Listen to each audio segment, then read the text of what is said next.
Welcome to DubLife Diaries, the podcast where passion meets the open road. I'm Joe Person, your host, and also a lifelong dubber.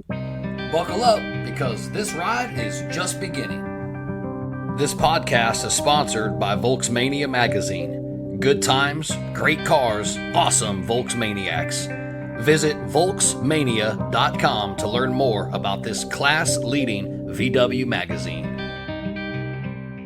All right, welcome back to DubLife Diaries. I'm excited for this one. I've got an awesome guest in the house tonight. He bought his first Volkswagen in 1972, opened a repair shop while he was still in college, turned grease-stained hands into a second career in technical education. We're going to hear all about that. Pulled a bus out of a barn after 25 years, accidentally became the face of Oklahoma tourism. I can't wait to hear about that as well. And now spends 2 weeks of every month chasing music festivals, campouts, and divine encounters. He's at a camp out right now, sitting in his bus while he's doing this podcast. How cool is that? This isn't just bus life. This is bus philosophy. Leo Van Delft, welcome to DubLife Diaries. Well, thank you, Joe. Man, you are so welcome. I'm excited for this one.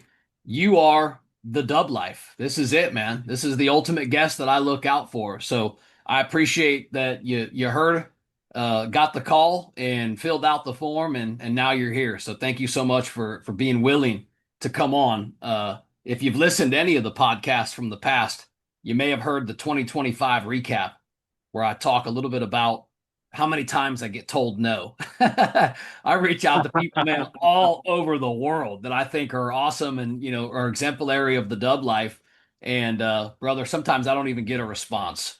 So thank you for being willing. Real quick, before we dive in, I do want to give a couple shout outs to my sponsors. First up on the list, Volksmania magazine.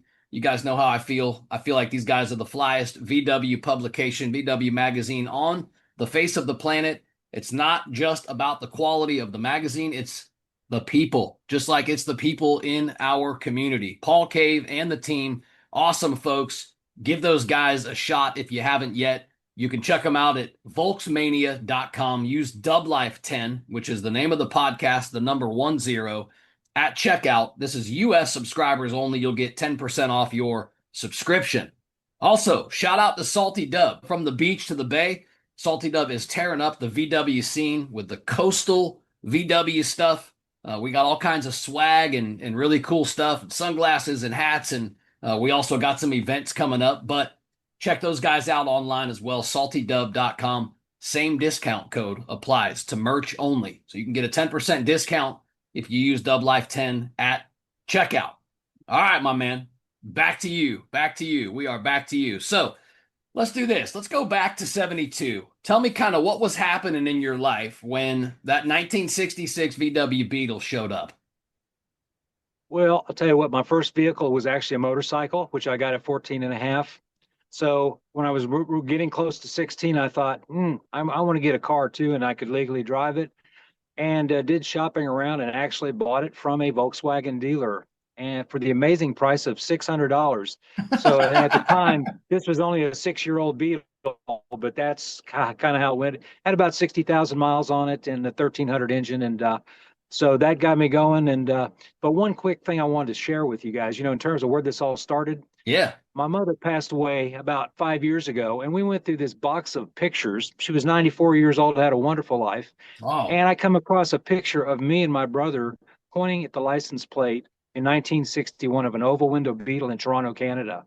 Wow. So apparently I was drawn to Volkswagens at a very early age. Sure. So, so that got it all started, getting in that Beetle, and I started traveling in that Beetle regularly, and which was unusual for a 16-year-old kid to make trips, but that's what I did from an early on, and that's how it all got started. So did you know back at that moment when you had that or acquired that first Beetle that this would become kind of a lifetime relationship for you with Volkswagen? Truthfully, I had no idea. Okay. I never even thought about it, other than you never seem to have just one, and within a year I got another one. So and my parents allowed this, which was one of those things that you say, I didn't come from an automotive family, so why did they let me do this? But they saw the how much I enjoyed it. Yes, let's talk about that one. So, like you said, just a year later, you got a 67 Westie, right? Yes. Uh-huh. All right. And Tell us about that story. okay, well, I'll tell you what, a year later, I had gone to a dealership and actually got to drive some buses. At the time, they were out of my financial realm, so I decided a year later, when I actually had my first job and was making money, I decided I'm going to go take a look for a bus, and lo and behold, I found that bus. And that's where really the camping and the convenience of having that, being able to sleep in my bus, pack my clothes, just have everything I needed. And I was living in the DC, Washington, DC area at the time. So music festivals out in the Skyline Drive area of Virginia, I just drove that bus all over. And pretty much every weekend, if I had the opportunity, I would be going to a music festival or just go hiking and all that type of stuff. So that's where it all got started. Now, 67, that's kind of a special year for the bus, right? That's the first year to 12 volt and the last year of the split window, right? That is correct. Yeah, and of course, it's got the backup lights and a few other little amenities that just make them a little different. But yeah, it's been I don't know how many miles I put on that bus, but it was my main driver for probably 20 years. Wow, man. Even though I had other Volkswagens, but the funny thing about that bus, it had been painted. The bottom half of it was originally a white bus, the silver white, and the bottom was yellow. So Corvette yellow, and when I bought it, it was that way already. So uh, it became known as the banana split, and that was named by someone else. So Oh, anyhow, yeah, that's cool, man. Cool yeah, story. Thanks for yeah. sharing that. So I'm interested and I'm curious. You know, I was born in the 70s, 77, but kind of late, right? But what was the bus culture like back in the 70s compared to what it's like maybe even now? It didn't really exist like it does now at all. There were a lot, but you did find that people that drive Volkswagens were always attracted to each other. So wherever I went, if there was another Volkswagen owner there, became friends, and at that time, Volkswagens were so common that there were a lot of friends that I met through Volkswagens. So in other words, this back then, I mean, I'd say out of 10 cars, at least one of them was a Volkswagen that was on the road. And so there were Wow. a lot of buses and Gias and Beetles at that time. And so I kind of watched it evolve during its peak sign of the air-cooled generation Volkswagen. Oh man, awesome. So when did you realize, at what age were you where you said, okay, if I'm going to drive one of these things, I better learn how to fix them? Well, I'll tell you, my 66 Beetle, I made a trip to Atlanta, Georgia. And that was my first major trip in that car. And in going there, I got to the Beltway at Atlanta. Of course, it was busy back then, but nothing like what it is now. And I actually dropped a valve. Of course, I had no idea what that meant, other than the motor shut down, the lights came on the dash, and I'm pulling over the side of this big interstate type Beltway. And I called my parents as to what to do, and they said, well, take it to the nearest Volkswagen dealer. So I had it towed to the dealer, and I had friends in Atlanta. The car actually got a replacement cylinder head, piston, and cylinder only. In other words, they patched the motor Yeah. successfully. And back then, and back in the day, they would do that. And this was actually in a dealership, not independent garage. And in the meantime, while I was waiting for my car, I had an opportunity to get a job. So I got a summer job working as a chauffeur for a guy for about a month, and I generated enough money to pay for my repair bill, which imagine this at being $175. Yeah, which was pretty amazing. Of course, to me, that was a lot of money back then, but in today's world, it's that kind of sparked the interest that I wanted to learn more than just, doing the points. I knew about points and adjusting the valves, but I decided, you know what, I got to find out how this all works. And needless to say, I found a motor to take apart when I got home. And that was really how it all started. And basically, most of it was all self-taught. And of course, the manuals that we had back then, from the Muir manuals on up. Of course, I had the early generation Haynes manuals and just what was available. And I did a lot of reading and just learned about all different parts of the car. Okay. Yeah. So I saw that too, self-taught, which was really cool. So how did then wrenching, kind of not going to say as a passion, but kind of, but you really were just trying to learn how to fix these cars that you were driving. How did that turn into you opening up a VW repair shop while you were in college? 'Cause I thought that was really cool to see Okay. in your history. Well, I moved from the Washington, D.C. area and I went to school in Missouri. So here I'm 1,100 mile into the trip and I get started at school and found my place to live and all that good stuff. Well, I was looking for a part-time job and there was a Texaco station, full service back then. And I originally pumped gas for them for about 2 weeks, but when they saw my Volkswagen bus out there, they would stop by and say, "Hey, you guys work on Volkswagens?" The owner asked me, "Leo, do you think you can do this?" I said, "Well, let's see." So we started with oil changes and basic tune-ups and stuff like that, and then it got into doing brake work. Well, he hired me at $5 an hour, and he continued to pay me $5 an hour, but I was working in the shop and not pumping gas. So after about 3 months, I questioned him about it, and he said, "Well, that's what I can afford to pay." And I said, "Well." So I had $300 and two Craftsman toolboxes and a set of floor jacks and one hydraulic jack that kind of leaked. And I was able to find a building. And where this came from, I have no idea looking in retrospect, but a $175 a month building. Wow. And yeah, and I had a total of $300. So that left me $125 of operating capital. And I was a full-time student. So I thought, but I realized there was a market, and here again, this was late 70s, early 80s. There was a lot of Volkswagens in the college town, and so one thing led to another, and I became a full service Volkswagen shop. And the interesting thing about it was because of my school hours, I was open when I was, when I couldn't be in class and in business, so my hours were always odd. But I met people at the school, and I had one good friend in particular from New York who knew how to work on Volkswagens. And suddenly went from just me to on his off hours, he would go down there and hang out. And he had quite a bit of skill also. Wow. And so it just kind of evolved like that, that I had what turned into friends as well, and people that drove Volkswagens that worked with me. And really, one of the highlights was we had a lot of international students at the university, and they would come over because they drove import cars, and they'd say, "Hey, can we hang out with you?"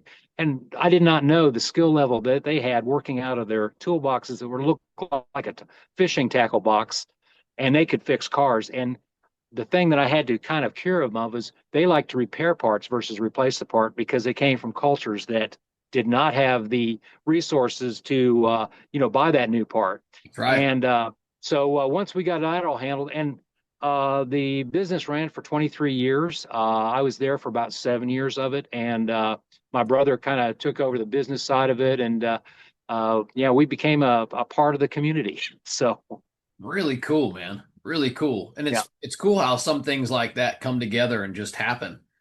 So what year was this about?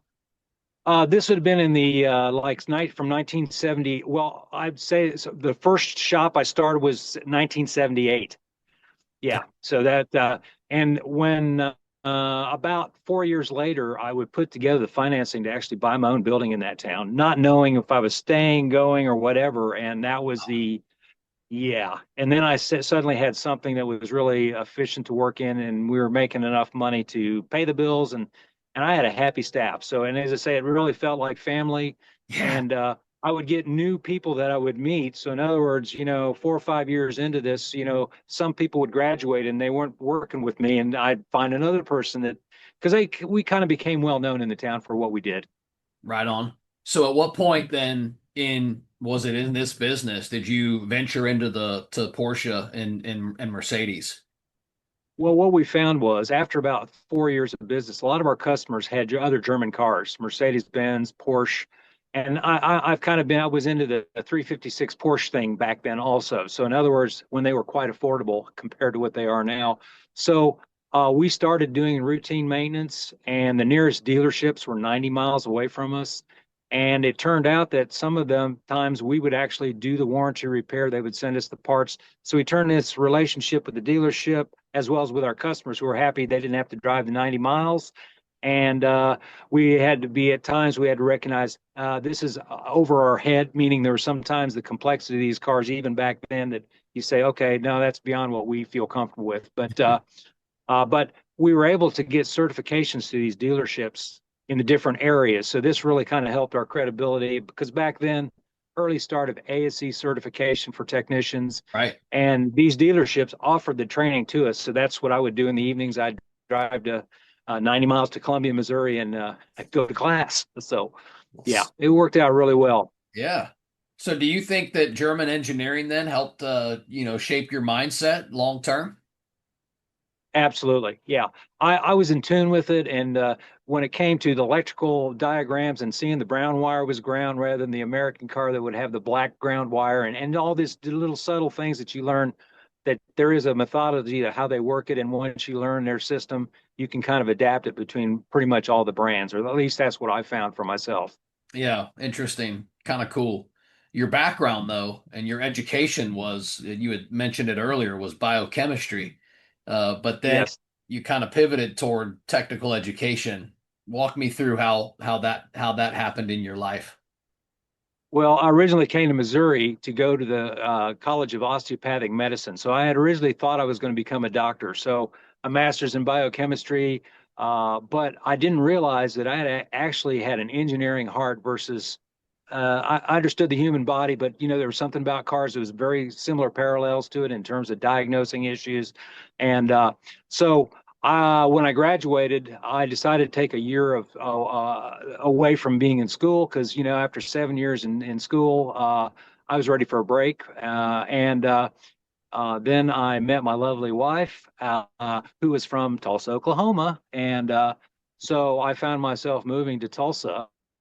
And I didn't really know what to do with myself. The business was running well, and it gave me some options to do some travel and do some things that I wanted to do. And I got a random call from someone that said, "Hey, we have an evening course that we're looking for an instructor for, and we heard that you might be the guy that we're looking for." I thought, where did this come from? And I had already met a lot of the automotive people in the Tulsa area, the different shops and stuff. So I kind of was familiar with what was going on there. And I taught that class. I had a wonderful time. There were actually some people in the class that drove Volkswagens, but they drove a little bit of everything. It was all pretty much the starting generic information, so it wasn't really high level learning at that point. But Right. I realized after doing a semester of that, and then they had told me, they said, well, we don't have openings very often, but we'll keep you in mind because I thought maybe this is my next step. Well, lo and behold, 30 days later, they come with a full-time opportunity for me as a curriculum developer, which no experience, but I realized I could do it. And then I ended up becoming an instructor for them. And was able to do that for 7 years and thoroughly enjoyed it. I realized this was a job that I didn't even call a job. It was so much pleasure to it, dealing Oh, with the students, dealing with parents, yeah. even So dealing cool. with administration. Ultimately, I ended up going into school administration, became program developer, and uh, still work with students and the instructors and all that. But our programs included everything from motorcycles, medium, heavy duty truck, automotive. So I had plenty of stuff to keep me busy. We had 16 different instructors, so I oversaw all that and just had a wonderful experience of making it happen and meeting lots of people. So you mentioned the parallels. How much of diagnosing cars translates into diagnosing students? Uh, well, let's put it this way. Teaching is a wonderful occupation, but there's always that one student in every crowd that you say, wow, they're testing my patience. So, as Hey, far as is there a that parallel was to a me, by car? the way. I was that student. And sometimes, we get a car that is not the routine repair that we say, okay, so I don't know if there's a parallel or not, but a lot of it has to do with just kind of having patience to go through it all. And that helped in the classroom. It definitely helps when you're working on a car. All right, well, let's separate the two then. What makes a good technician and what makes a good teacher? Okay. Well, as far as the technician, patience and the willingness to actually educate yourself, because a lot of particularly now, this stuff does not automatically just come to you. And it really takes more of an engineering mouth, particularly on this newer generation stuff, to actually to work on them and repair them where you get it right the first time versus, we'll try this and go to plan B. Right. Um, so Yeah, so that's what so patience is probably the biggest thing when it comes to technicians. And as I say, I'm understanding now the engineering mindset is really important. And then how about on the teacher side? What makes a good teacher? Guess what? Patience and Same thing. understanding. And you realize when you teach that the knowledge and transfer of knowledge, you really have to think about how do you make it where the person comprehends what you're saying and recognize that each student is different. And our class size typically was about 16 to 18 students, and the variety of different students and seeing their progress and recognizing some of them have more of the just natural ability than others. And but you work with all of them. And what I found in the classroom was that the fact that students that were not understanding things as well could be mentored by their other students. And that's why we kind of came into our own little internal mentorship program and how we worked in teams on cars and that type of thing. So everybody got to kind of sharing the experience and learn the logic behind diagnosing cars and repairing them. Yeah, when you were just describing that, it reminded me. I went to trade school fresh out of high school down here at a school called PTech, Pinellas Technical Education Center, and Hmm. I went to school for marine mechanics, and it was a very similar approach. There'd be one instructor, there'd be 8 or 10 guys that were on, a certain module, and we'd all be out there working together, putting our hands on it together. It would be a lot of togetherness, and it was really cool. It was a cool experience. I I didn't stay in that. I probably should have, but I realized probably about 300 credit hours in that I could probably leave and go make more money than my instructor. I was a young kid, man. I didn't really know everything yet. Still don't. But I Right. left and I went and started my own company and I started kicking ass. And yeah, I ended up having 10 guys working for me and started really, climbing the ladder. I had a lot of fun down here in my area. That's really what life's all about. You do a lot of boating around here. We're like Oh, absolutely. center West Coast Florida. So I'm interested to hear what was more challenging for you, a stubborn student or a stubborn Uh, engine? I'm going to have to say the stubborn students I usually was able to find that common ground and make things happen. Sometimes when you're working on mechanical stuff and it just doesn't go according to plan, and you just can't think it through in such a way that you fix it the first time. And a strange story about that is sometimes I would go home because I learned that sometimes when you have a stubborn motor, you need to get away from it, and then you come back to it. And I've actually had in my dreams revealed the answer to what I was actually trying to find with that vehicle. Oh, It was the cool. weirdest thing that would happen. And you suddenly feel the next day like, and you go to it, you do what you had thought about previously in your dream, and lo and behold, that's what you had overlooked. Come on. Sounds strange, but I The actually answer's right experienced that. there. That's pretty Yeah, cool, actually. yeah. So, do you think early days of the bus life, do you think that had an influence on your teaching philosophy as that career started to develop? Well, I'd say the parallel is this. When I worked on them, and I had employees that worked on them, and I'm in a rural town that did not have trained employees, because I also hired people from the local town, and I realized mentoring them to actually be able to work on a Volkswagen or a Porsche or a BMW told me a lot about the fact that I didn't realize at the time that I was actually teaching them, guiding them how to do that, so I could ensure that the repair work was done correctly. And this would have been for all my employees. So the education seed was already planted. I just did not know it till I actually did it, got into it, and thrived in it for about 23 years. So I Wow. consider that my second career. Yeah, Yeah. Education gave you summers off, right? So, the that yeah. when did the road trip lifestyle really start to take off for you? About what age? I'd have to say 16. I mean, Oh, whether I made my trip to Atlanta, made my trip to Missouri from these were, I mean, for a young kid to drive, I graduated when I was 17, so I was just a young whippersnapper, and I felt totally comfortable going on the road and doing a trip in a car, and I never ever thought about the car not being what could happen if it broke down type thing. I never thought about that. When I had my summers off, which was like, okay, I have a summer, I've got income still coming in, and so I decided. I would go to different events. And so really, I took full advantage of having the summer off. So I do Yellowstone trips, I do Colorado trips, Arizona trips, and I could go for 2 or 3 weeks and come back. And I just need to make sure that I was back before about by the first week of August, because that's when school started. And of course, you got the wind up to get school started and all that good stuff there. But the traveling actually started much earlier, but it really thrived when I could make a living and still do this and enjoy places and people that I've met literally all over during that time. So it kind of took care of itself. I noticed from your backstory that your mindset really kind of is go with the flow. When did that really become your travel mindset? I've learned that well, I'll tell you what, I've never been a person that had a time frame and I got to be here by such. The vehicle, we know we drive a vehicle that you have to drive according to conditions, and there's a lot of variables from strong winds to storms and closed up points. I mean, the things that can kind of slow you down on the road. Um, the mindset of going with the flow is you don't get too excited about anything. You're excited about enjoying it all and you take it as it comes. And for the last 20 years or so, because a lot of times people say, well, don't you have anxiety or are you nervous about driving, of breaking down? And it's like, I don't. I drive this just like you may drive your Golf or GTI or whatever, other than I don't have cruise control and air conditioning and I'm cruising about 60 miles an hour. So, Right. Which yeah. is a vibe in itself.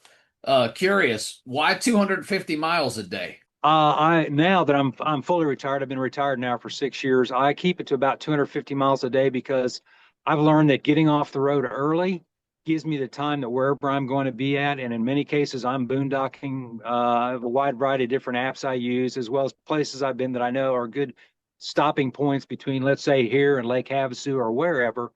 And so that way I enjoy the day and I don't, I can do a 5, 6, 700 mile day, but I don't need to and I don't have to. And that way I get to really enjoy the areas that I go to. Yes, and dude, the one picture that you sent me of all your pinned locations over the country, I looked at it and I was like, what? I couldn't believe all of those stops. Crazy. I'll post that when this episode airs, probably right around this area, so people can see that too. You mentioned the bus speed, right? You travel at 60 miles an hour. What have you Yeah. learned mostly about America traveling at what we call the bus speed? Well, I have to say what I really enjoy is the fact that when I travel to different areas, and I'm going to say particularly right now, I've been spending a lot of summers, not summers necessarily, but during the travel year, I make 3 trips down the Florida, the Gulf Coast area. And what I learn about every area is I learn about the people and the culture and why they think the way they do, and why the things that you may see common in the Midwest or on the West Coast or up north is it will be different. So each region has a different vibe to it. And I feel that I have become more accepting of everybody, knowing that they may not think like me necessarily, but we have a common bond, and it's a really good thing because I realize I learn more about them, and by learning more about them, we really it just shows you how much variety we have in this country, Yeah. depending on where you're at. And Yes. I got to tell you, I brag on the Gulf Coast Volkswagen clubs because they have such wonderful events. The people are so wonderful. They love to cook for you, and they definitely know how to cook. So, and that's not to say other parts of the country, but I got to tell you, the Southeast is quite a place. Yeah, I was just going to say when you were talking. So I grew up here, born and raised in St. Pete, and I worked at the hotels a lot on St. Pete Beach when I was growing up as a late teenager and into my 20s. And I can say this is like a melting pot area of culture because we've got people from all over the world that are here year round. And, you're mixing all kinds of different foods and different people and different skin tones and different vibes. And it is just the coolest thing ever. It really kind of offered me this perspective on life from a very young age that people are different, cultures are different, and guess what? It's okay. They don't think like me. Absolutely. Big deal. It's no Yeah. big deal, right? So, yeah. So I was just going to mention that because I kind of envisioned when you were talking about, that with being how I grew up, kind of recognizing the same thing out of what you've seen in your time traveling around. So kind of cool. Let's touch on buses by the bridge because what I noticed about buses by the bridge is that you were there early on and you had this opportunity over life to see this thing kind of grow.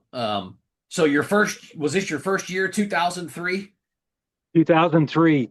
What do And you remember about buses by the bridge back then? As I recall, there were about 46 buses then. And Wow. we were all camped on the grass area where it's got the sidewalks and it has different gazebos. And we all fitted there. So it wasn't this expansive one end of the park to the other end of the park and all over the beach. And we all cooked together.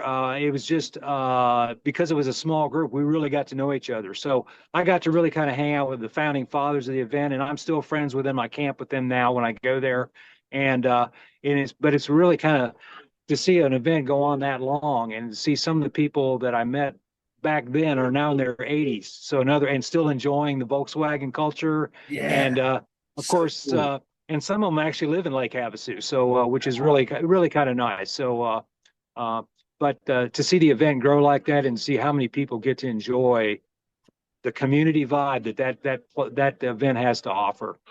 It's one event that I continuously say, even to every guest that talks about it. That's the one that I want to go to one day, and one day I'll make it. I really will. But yeah, man, it's really cool to hear you talk about that. What's changed though about it over time? Because you've been there for so long. What's changed, and maybe even tell what's stayed the same. What's stayed sacred? Well, the community has always been the community. What we it's the you see such a wide variety of people that have gotten this hobby, and some people have been doing this all their life, but a lot of them are new to the hobby. And for them to every time I meet someone that this is the first time they've gone to that event, it blows their mind to see, wow, because it addresses so many things, and they get to see the people that have the breakdowns and are fixing them there. They get to see the people, and there's so many different clubs that have group feeds that you just walk around and suddenly they're saying, "Hey, we got tacos. Come on over, Oh, join in the fun with us."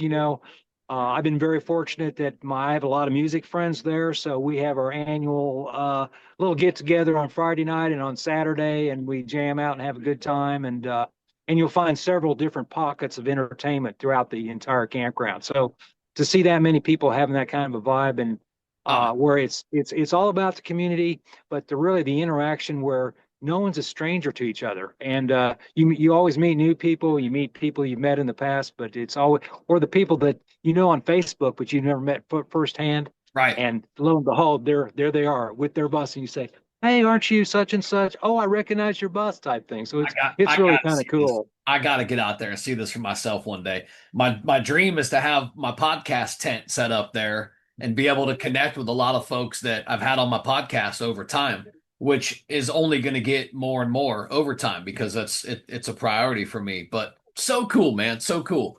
Music festivals. You talk a lot about music festivals. Obviously, VW campouts, a lot of Earth arts festivals.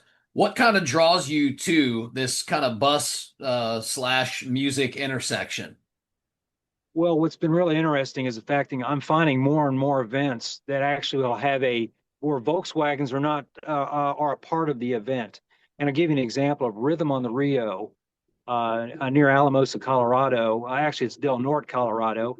They actually have a bus camp, and it's kind of hosted by the Colorado Bus Club, Greg Treble, and we have about 30 buses there camping next to the main stage of a music festival where we can still have a conversation in our campground when the music's going on. But if you want to cross the fence and get in front of the stage, you get the full effect of the music in terms of the noise and all the good stuff and all the people enjoying it. So, but for me, to have an activity that you can go enjoy your bus as well enjoy other things. And the other example is the Llano Earth Arts Festival, which is coming up here in 3 weeks, where we have a bus camp where people come in, kind of check out our little community, but they actually have a combination of a music festival, the arts and crafts festival, as well as the international rock stacking contest. So Oh, they have cool. I've people from seen all those over the rock world. stacks. Yeah.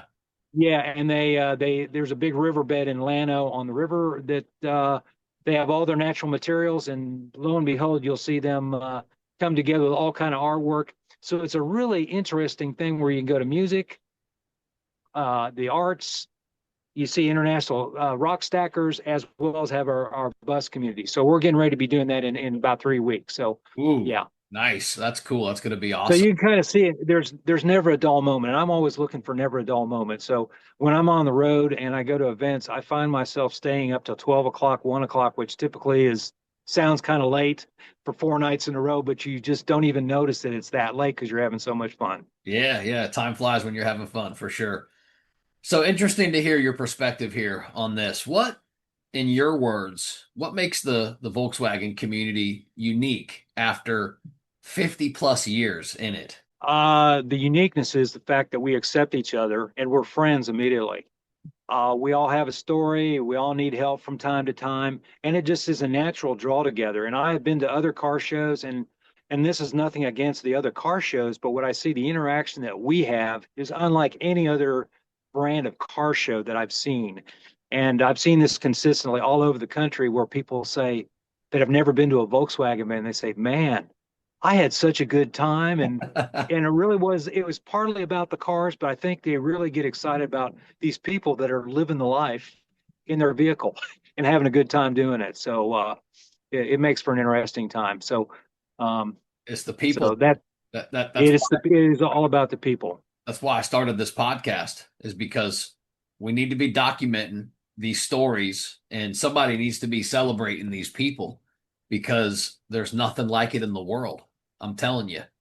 I'm only 48, but I've been through all kinds of car cultures and car shows and just like you were just describing. And nah, man, there's not even a close nothing compares to it, to the Volkswagen community, to the people, right? I mean, it's so awesome. But again, that's some of my motivation for starting this thing. All right, let's talk about this bus. This 1960 double door panel. It's behind you. It's behind me. Now, you've owned this bus for 30 plus years, right? But it sat for 25 years, which I kind of Yes. introduced and told you that. What happened? Tell me what made you pull this bus out of hibernation in 2019. Well, when you have a kind of a collection of buses that are sitting in your building, I didn't realize that I was actually going to create my own barn finds because I've owned all of my buses so long because they were from the early days of my shop when they were very affordable and so this one bus I when I got it originally I put it on the road, got it mechanically sound, put a camper interior in it because I got to be able to camp in any bus no matter what it is. It's got a camper interior in it. And because I had another main driver, I just kind of sat in the back of my barn. And in 2019, I retired. I thought, you know what, I'm going to put that thing back on the road. And I slipped the motor in it and did just the brakes. It came to life really easily after sitting all that time, of course, inside. So it was cared for. And I started driving it and I noticed, man, this drives so good, and when I got it, it had 37,000 miles on it. So it was a low mile bus, the front beam, everything. Oh, And of dude. course, yeah. So since that time, of course, this thing's got disc brakes up front. It's had two transaxles in the life that I've driven it, because all that stuff doesn't last forever. And but it is a road warrior. And what I learned was having the feature of the double door. And since I travel by myself most of the time, man, the open floor space and being able to camp out of one side of the bus or the other side of the bus or both sides of the bus was a nice plus. So my other buses kind of been mothballed in my building, and I'm driving this one, and it's kind of become well recognized. So in other words, when people know me in this bus, and my bus, I put a motor in this thing about a year ago, and I drove my Vanning, and I've got other Volkswagens, needless to say, and I drove I my bet you Volkswagen. When I went to an event in the Volkswagen, they thought, "Who in the heck is this? Who is this?" And when they do. saw it was me, they said, "No way," because they'd seen me multiple times in my main driver. So that's why it's kind of become my main driver, and with it equipped now with diesel heat in the winter, where I'm just living the life of luxury and. Cool. And as I say, it just has worked out very well. This bus has worked out so well for me. Has it let you down at all? No, the letdown about a little over a year ago, I dropped the valve on my way to New Orleans. But I realized my motor had 93,000 miles on it, and this was all interstate driving all over the country. And I thought, and it's a difficult thing to predict when that's going to happen Right. because it ran flawlessly to the end. So I was 300 miles from home and was able to get it home and ended up making the trip in another bus. So, but it's the kind of thing that was it a letdown? Not really. It's just one of those things that just happens. And like I say, I go with the flow and I didn't sweat it, didn't worry about it at all. I was able to use my AAA towing for 200 miles of it. And the additional 100 miles, a friend of mine came out with his tow bar and helped me out. And so, but it's amazing how reliable this thing has been because people often ask me about the anxiety of drive. How can you not feel nervous about it? I said, you drive it with and adapt to the conditions, whether it's hot, whether it's cold, whether you're climbing steep hills, and you find those sweet spots. And apparently, you find the zen of driving the bus. And with Ooh, this particular bus, it just has all come together in such a way. I said, "Wow, it just." So that's why since 2019, I've been in this bus. amazing. So if that bus could talk, what do you think it would tell? What stories would it tell? Oh, oh my God, it's had so many experiences, and I mean, it would. I'm not even sure where it would start, but and I'm a photographer, so in other words, I like to take pictures. When I look at it in my phone, I have 25,000 pictures over the last 4 years of different events and places. And my bus is definitely not in many of those pictures, but it's the kind of thing where I say, oh, I'm on the beach here, I'm in the mountains here, I'm in Lake Havasu here, pictures with friends with this bus. So in other words, if the bus could talk, it'd be talking about all the people that have actually shared time with it indirectly with me. Awesome. Always goes back Yeah, to the people, man. Always goes back to the it, people. it really does. And that can also be at a Love's truck stop or a rest area. In other words, sometimes it is an event, but along the way to the events, it's the friendships made along the road has been amazing. Yeah, we could say that's where the magic happens. It's always when you pull into the gas station, right, where you see the perfect stranger that says, "Oh, you got one of that, this, and I had the same one in high school, and I kissed my first girl in that bus, and it was the same color." And right, we hear all that stuff every time we pull into a gas station. It's the stories, and again, always goes back to the people, man. I love this community. So, paint the picture for us. Middle of nowhere, Eastern Oklahoma, guitar at the lake. When did you realize somebody may have been watching? Because we're going to talk, right? We're going to talk about this photographer. Um, you kind of made local. Is the bus a local celebrity? I know it was like a tourism Well, postcard or something. Like, well, 3 years ago, I was in the middle of nowhere in Lake Tenkiller, which is about 80 miles from Tulsa, by myself, or I thought I was by myself. And I was playing my guitar, got some birds around, some ducks around, just having a good time, just relaxing. And I look up, and in the distance, I saw there was a guy walking around with a camera, and I thought, oh, okay. Uh, he actually walks up to me and says, well, introduces himself, and he's a local photographer, well known in the area. And he says, hope you don't mind. I took some great pictures of you in your bus. And I said, okay.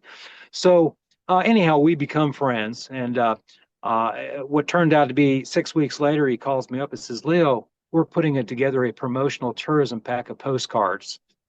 Can we use a picture of your bus?" And I thought, "Oh my God, really?" So with a little hesitation, but I thought it's just a local tourism card for the area. I said, "Okay, let's do that."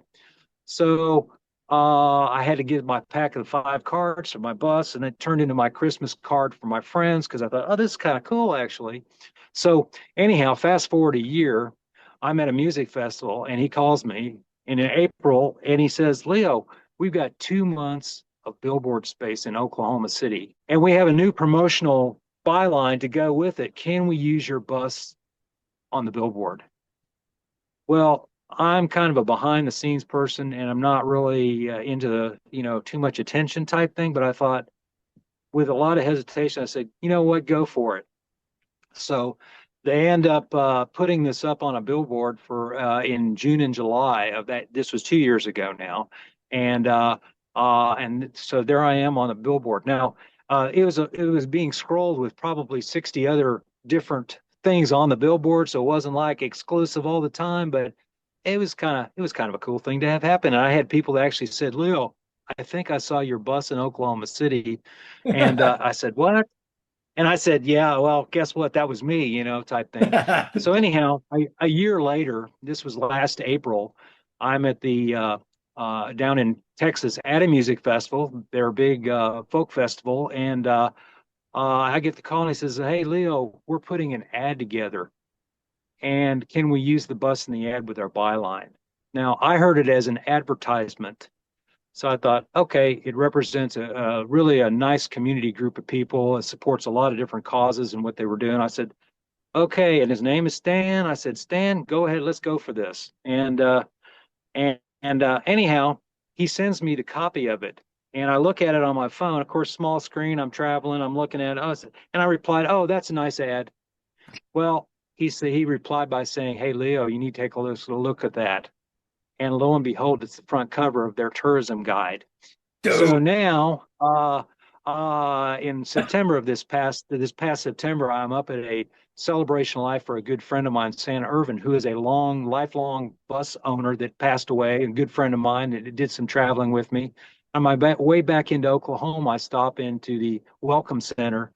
I walk in, and lo and behold, I see on the bottom shelf there are three stacks of this magazine. I thought, oh my God, well, there were two older ladies who were interacting with different people in the lobby area there, and one of them came up to me and she had the copy in her hand and she said, "Is that your Volkswagen outside?" Because I was parked directly outside the front of this place. I said, "As a matter of fact, it is." And I could tell the wheels were in motion, but she didn't really put two and two quite together. And then I said, "Well, actually," she looked and I said, "Yes, ma'am, that is me and that is my bus." Well, it turns into this.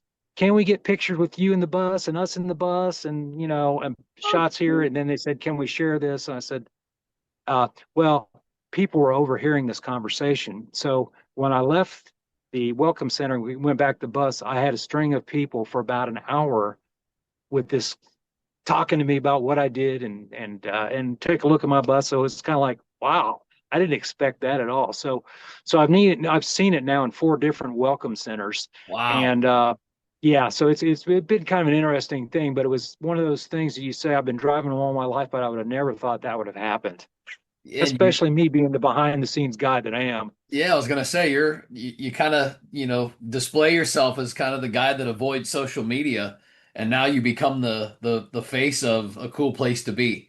Yeah, Really kind of cool, man. yeah, Kind of cool. yeah. Has that moment for you, has it changed anything for you? Um, hmm. No, I don't think it has. It just kind of made me a good and aware of one, I'm going to meet a different group of people that are seeing something that they've probably never seen before. And so it got attention, not necessarily from me, but just it really helped their tourism department. That was really why I supported their tourism program there, because between the Indian nations that are involved down in the Tahlequah area, as well as some of the nonprofits down there, I said, including cleaning up the Illinois River, I thought, boy, this is actually all going for a good thing. So that's why it all uh, kind of came to the point where this is really not about me. This is actually just about bringing up an area of Oklahoma that is a great tourist area to go, and they just happen to pick me as their draw attention to the front cover of their magazine. How cool, man. I do have a copy of this is actually, and I don't know if you can see this. This is the billboard. So Heck this is yeah, I actually can see the that. yeah. So that was Yeah. actually the Let's billboard. go. Yeah, So and I have a cool. good friend Josh Cloutier in Las Vegas that made these up for me, and um, yeah, and then they also mm,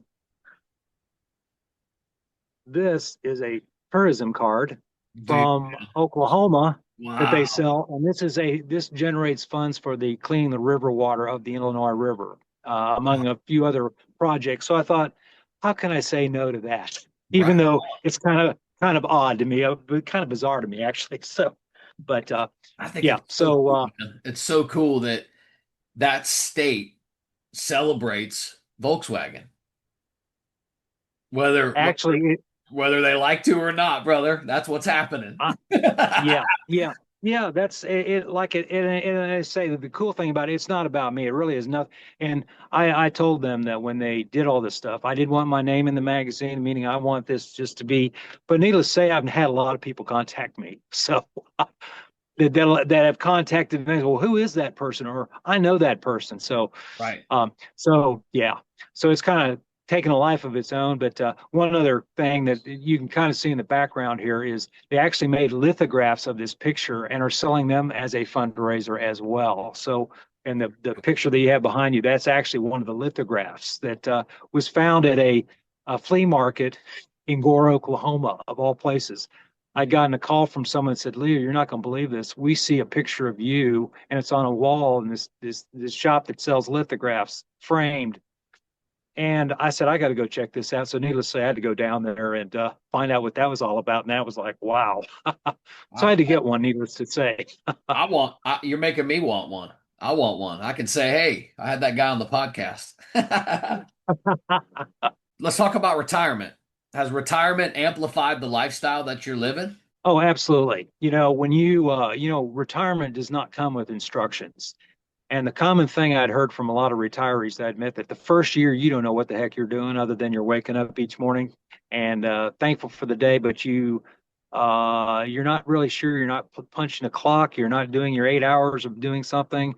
It took about a year of one. I wanted to catch up on some of my projects in my shop but then it started turning into, you know what? I'm going to travel, and it just became where I was traveling all the time. And as I say, 2 weeks of every month, one planned weekend, one is what I call my wild card weekend, which is maybe something I heard about in terms of an event. And it just kind of has come. That's how it all got started. And now I can do it. And from the end of July to November, I'm on the road the whole time. In other words, I come home each month to service the bus. Uh, During that time, I may be home for a week, 4 or 5 days. It just varies because there's so many different events, and I'm going all over the country, literally from that time of the year. But right now, for the other months, it's basically about 2 weeks. Does your wife travel with you? What she does, she has what we call her VW bus, which is not a VW bus. She's had a back surgery, and so she has a conversion van that has all the amenities, a Sprinter van, and so when we travel together, and our last trip was actually to Sevierville, we leave at the same time.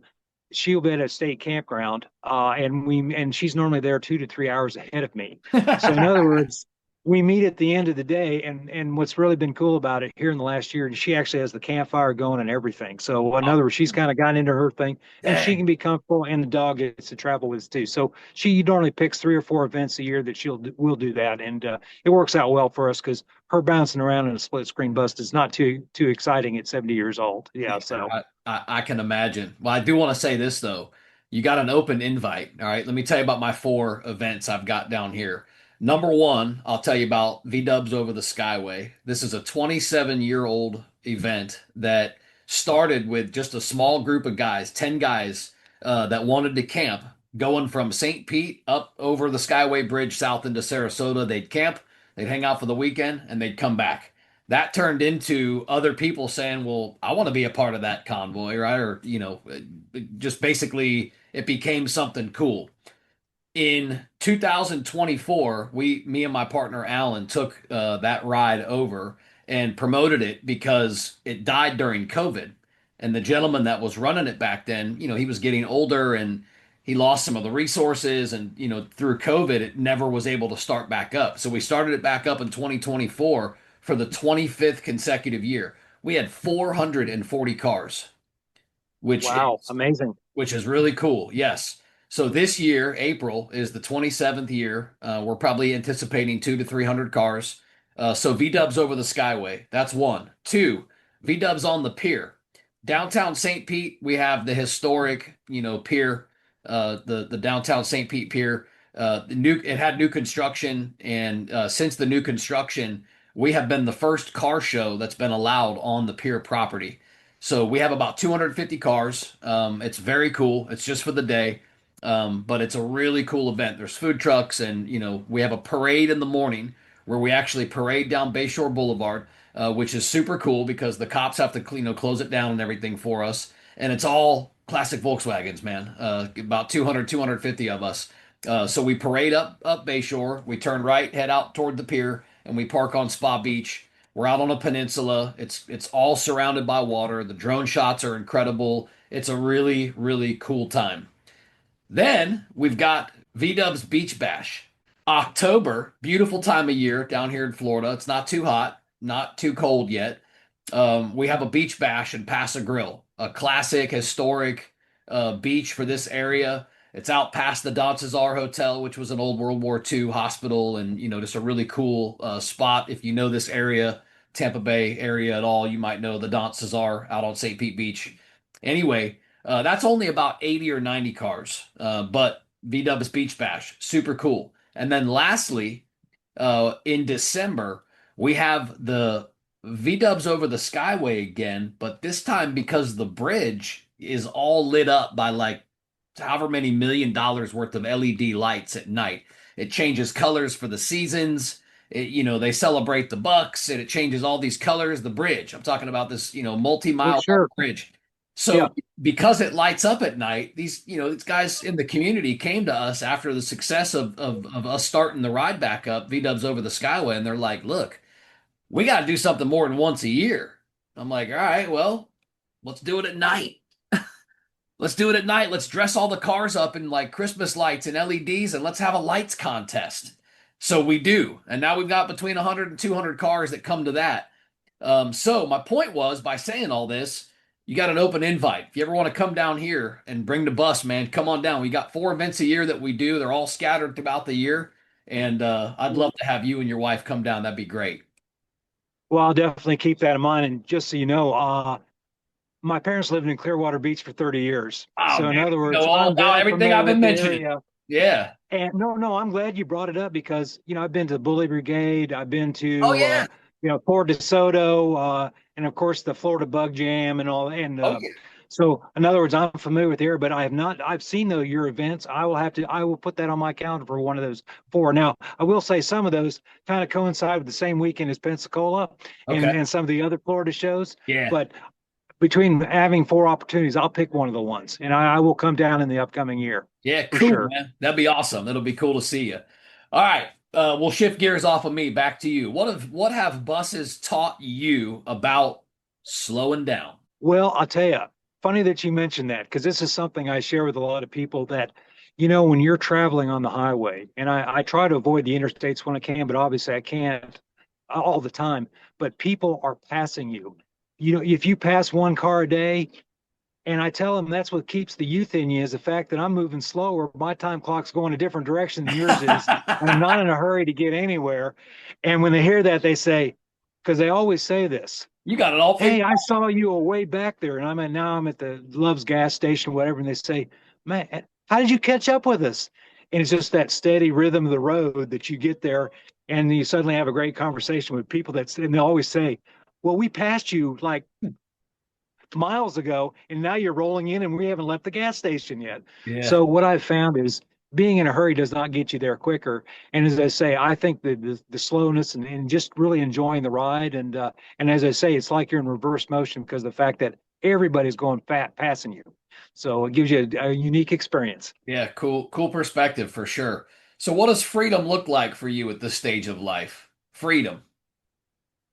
Freedom. Well, when you have the freedom to enjoy life and really feel from within that you have the peace because you do have that freedom and you're just enjoying everything that life has to offer you. I feel blessed and very thankful that is worked out that way because when you meet people that retire, you get all kind of versions of life got better, life got worse, life got boring, I got unhealthy, and all that type of thing. And somehow this combination, this lifestyle is keeping me healthy, alert, and alive. So, I love it. I love it. It's fighting that bus all day on the road. I'm just kidding. I'm just kidding. I know. well, I'll tell you what, when you head west on I-40 and you're going across New Mexico, where you have long 3 and 4 mile grades, and you have a 30-mile headwind, this has actually happened. At the end of the day, you feel your shoulders. I So don't in other doubt words, it. yeah, there are times that you definitely pay for the enjoyment of driving the bus. Yeah, yeah. I was kind of kidding, but when you explain it that way, I can anticipate that. And here's the only reason why I can relate to that. I've never driven a bus in those conditions, but I kind of have a bus with my wife's van. She's got two cars, but she's got a 2021 Nissan Envy passenger van. Hmm. It's a 3500, so it's the bigger one with the V8. But we have got a 38-foot bumper pull trailer camper, and we have pulled that camper from Colorado to Miami, from Washington State all the way back home here to Tampa, St. Pete area. And here's what I can say: leaving Colorado and coming back this way, if you go through like Kansas you know, depending on, which direction you're traveling, that headwind, I tell you, I was lucky to get 3 miles to the gallon when we were coming back one year. I was watching as I had the gas pedal virtually almost floored, and I'm pulling this 38-foot camper, and we're packed down with five kids and five dogs, and I'm not exaggerating. I'm watching the gas needle just constantly go down the whole time I'm driving, and I can't believe it because I'm like, we're not gonna make it to the next gas station, you know? Yeah. So in my own weird way, I feel that steep headwind and it dragging my car all over the road. And I'm like, man, this is a modern day and age, vehicle. For it to be beating my ass like this, that's crazy. But yeah, anyway, that's how I can relate. I've got some rapid fire style questions for you. These are questions that demand a fast response, a short answer. However, I say this every episode, if a story evolves of any of these, so be it. I'm in no hurry.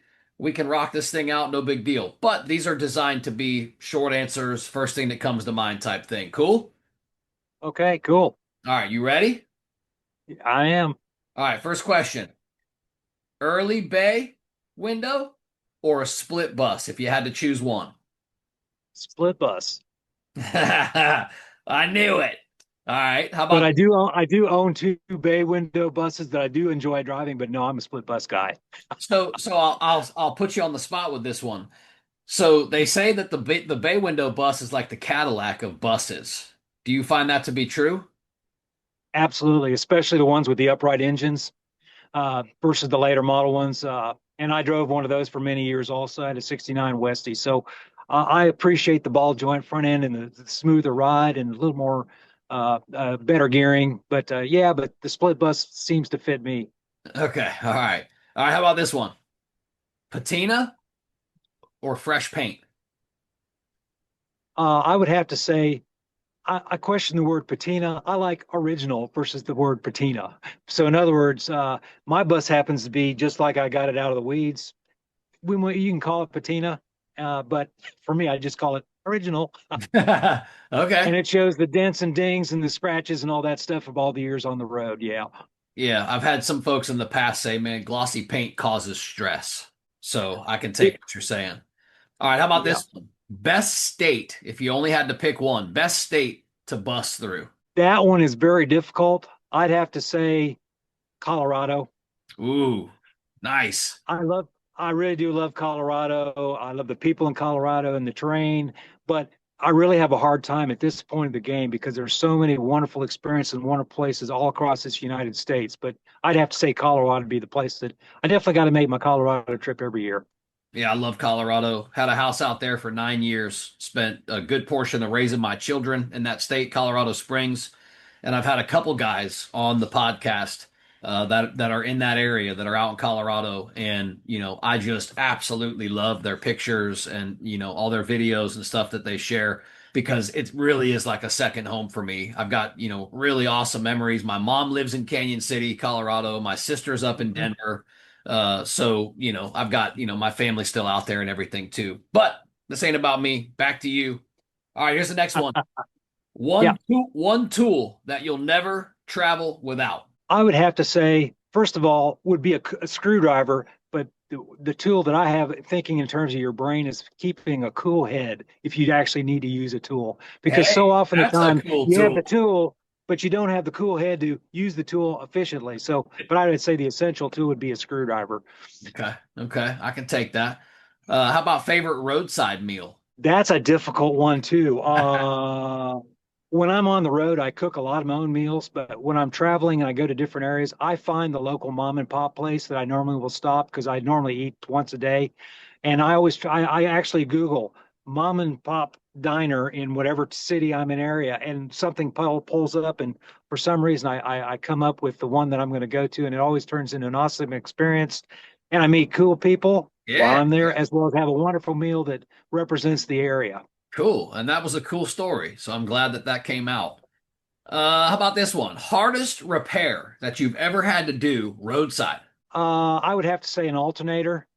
I've gotten where I can do an alternator in the car. I had one fail, and I had the tools to actually replace it. But I would have to say that's probably the number one, the most difficult. But for me, the thing I've been a points condenser type person most of my life, where it's the adjusting of the points or having the early failure of a condenser. So, but now I've actually gone to the modern electronic ignition, so that's not such an issue anymore. I hope. Most underrated VW event that you've been to. Underrated. Well, I don't know if there's ratings necessarily for the shows, but I'll tell you the underrated one, and one of them has become one of my favorite, is what's called Volksgiving. Volksgiving is held in Texas. Kiln, Mississippi, and Okay. it's a combination of the New Orleans Volkswagen Group, the Biloxi Group, the Pensacola Group, the Mobile, Oh, Alabama Group, yes. and that area. And they have a annual in November, 2 weeks before Thanksgiving, where we all have a celebration of. It's not a car show. We're all camped in a campground. They have about 100 people. They all cook. They all share a Thanksgiving meal together on Saturday. We're there for 3 days, and Oh, cool. it's not necessarily, but that is one of the ones that I say I go to every year now because it's such a wonderful experience, and it's a VW experience, but it's not a VW show. And the vibe is totally about Thanksgiving and being thankful for what we have. Oh man, totally love that. And all the groups that you mentioned, Pensacola for sure. Derek Henry's there, I know you Oh, probably yeah. I know, Derek. Yeah. yeah. Awesome guy. He's been on the podcast too. I'll support him any way that I can, from down here. And likewise, he's the same way. I was fortunate enough to meet him just pretty recently, maybe just a couple of months ago at the weekend getaway, the VW weekend getaway, which was Hmm. Dover, Florida, really Tampa, the Tampa Fairgrounds there. Awesome event. This time though, we had record temperatures in Florida, and the Saturday night that everybody was there camping out in their VWs, it was in the medium 20-degree temperatures in here in Yeah. Florida. Now look, brother, 20 degrees here is not 20 degrees in Colorado. This is not a dry cold. This is a wet, bone chilling, knock your you know what off cold. So these guys, I felt for them so bad because a lot of them had traveled from far. But VW community sticks together. They all, had firewood and they all got it done. But man, we had record temperatures and anyway, that was my experience. But I was able to finally get to meet Derek face to face, and he got to take a picture with the championship belt. I've got this cool. I'm a fight fan, UFC fan. My son's into MMA and everything. So when I started this podcast, I had this vision of, hey, when I do all these events and shows, I want to have my logo on a backdrop, and I want to take a picture with the people that come on the podcast, right? The people that come on, they're like the podcast champions because, right, the champions of the VW community. So I put the Right. championship belt on their shoulder and I take a picture with them because this podcast is about Oh, them people, right? So I've yeah. been Very able to cool. do that. So I finally got my picture with Derek with the belt. And even though the wind was so Yeah. crazy, we got it done. We got it done. But Yeah. anyway, yeah, good times. Well, Derek's a great guy. well, Great guy for sure. this is where you learn. This is where you learn about the value of having a diesel heater, which I've had now for about 3 years. What a game changer! And I know a lot of the guys in North Florida have them. They have a what they call their freeze your ass off camp out in Milton, Florida. And I've experienced a 16-degree weather night with them in Oh my January. They do goodness. this every January. It used to be the week That's before cold. Havasu. So I'd go down there and then I'd drive to Havasu after that. So yeah. Damn. So some of the Floridians are kind of prepared for that cold weather. That's a big trip right there. All right, how about this one? A sunrise camp or a sunset camp? We're going to go with sunset camp. Okay, sunset. I can take it. How about this one? Only pick one: mountains, desert, or the coast. Oh, I'm going to have to say mountains. But here again, for me, it's Awesome. very difficult because I enjoy the beach. And that's why I have the variety of being able to go to all these different, whether you're on the coast or whether you're in the mountains or Havasu in the middle of the desert. And my Havasu trip now includes I spend 10 days in the Quartzsite area, which is south of Lake Havasu, where you're camping with all the van lifers. And you want to talk about another mix of people that are just like Volkswagen people in a lot of way that come from all walks of life in the middle of the desert, camping for free on BLM land. So that's been kind of an added treat to that trip in the winter. Very cool. Best song to play on a guitar lakeside. Oh man, that's Can't pick one, can you? I cannot pick one. I do write music. I don't sing that very often, only in front of strangers. But I have to say, yeah, you get kind of self-conscious. I don't mind playing guitar in front of people, but singing's a different thing.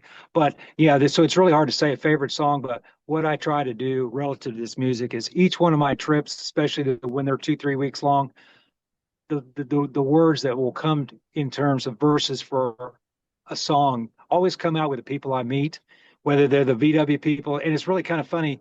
And sometimes I will sing the song at a campground where they'll hear their name or something about their bus. They said, huh, I never thought that would ever be in a song before. And they get a kick out of it. So yeah, lots of stories that you could put into kind of weave into your music. Yeah, cool, man. One word that describes bus life. Peace. Peace. Nice. The peace from within of being able to do this and enjoy it to the level that I have is really to me the essence of life. And we live in kind of different times now, and at 70 years old, you kind of realize, wow, life has changed, and people's experience of in terms of a person that's 70 years old, 60 years old, 50 years old, 30 years old. It's all different because of our life experiences and the sum of our experiences. So yeah, so that's how I describe it. So going back in time, if you could go back to 1972 and talk to young Leo, what would you tell him? What advice would you give him? Rock on, brother. I got to say, what a wonderful experience. And I had no idea from driving that 66 Beetle and having a cassette player that was actually a battery operated cassette player for music. And at one time removing the passenger seat so I could sleep on that side of the car on the floor. So I would have never thought it would have evolved to this, but what a lifetime of pleasure it has brought me and others too. Well said.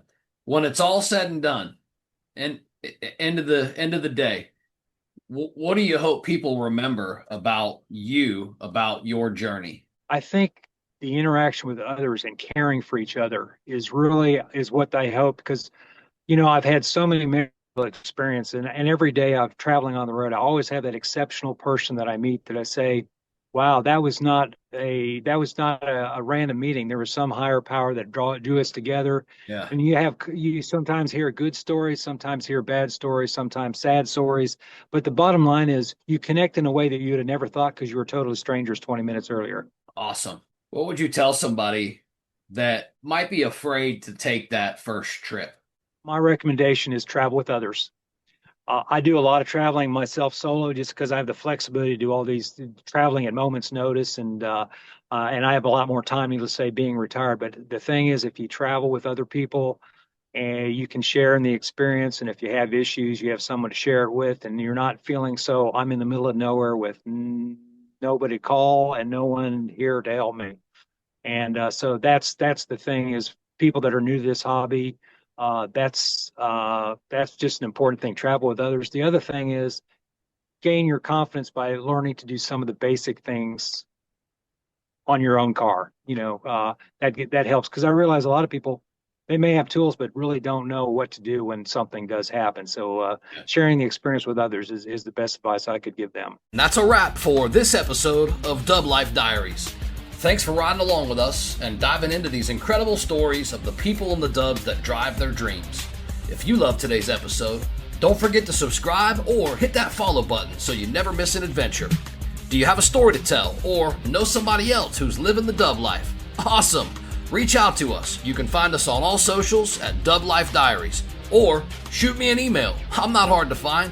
DubLifeDiaries@gmail.com. Until next time, keep the engines humming and the wheels turning, and always follow the road that inspires you. This is Joe Person. I'm signing off. I'll catch you on the next ride.